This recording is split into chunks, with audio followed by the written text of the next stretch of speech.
আমি ডক্টর সন্দীপ রায়, orthopaedic surgeon, সঞ্জীবনীর সঙ্গে 96 থেকে জড়িত।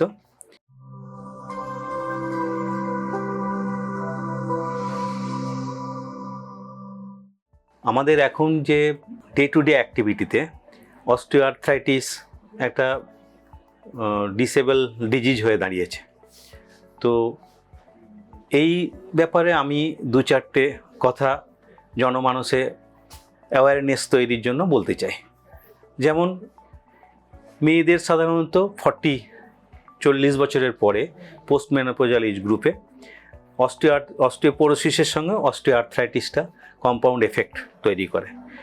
অস্টিওআর্থ্রাইটিস ইউজুয়ালি ফ্যামিলিয়াল, বাবা মা বা জেনেটিক গ্রুপ থেকে এটা সাধারণত ছড়িয়ে যায়।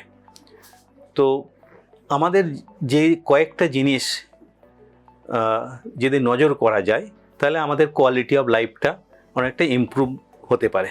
যেমন অস্টিওআর্থ্রাইটিস সাধারণত হাঁটু বা নি জয়েন্টকে বেশি অ্যাফেক্ট করে, তার সঙ্গে হিপ এবং অন্য জায়গা স্পাইন ওর শোল্ডার এগুলো, কিন্তু কমন যেটা প্রবলেম হয় নি জয়েন্ট বা হাঁটু।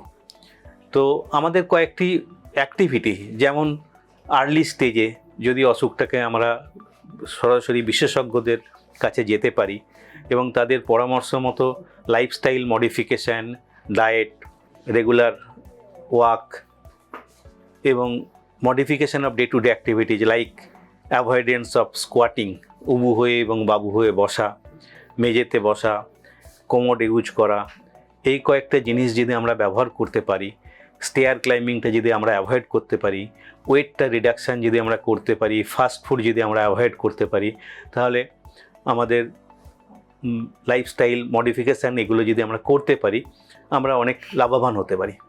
যদি কারো অস্টিওআর্থ্রাইটিস বা রিউমাটয়েড আর্থ্রাইটিস সংলগ্ন কোনো কোয়ারিজ থাকে, আপনারা সঞ্জীবনী অর্থোপেডিক্স ডিপার্টমেন্টে যোগাযোগ করতে পারেন। আমরা আশা করি আপনাদের সদুত্তর দিতে পারব। আজকের আলোচনা চক্র এই মুহূর্তে শেষ করছি।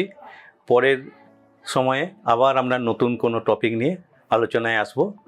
নমস্কার।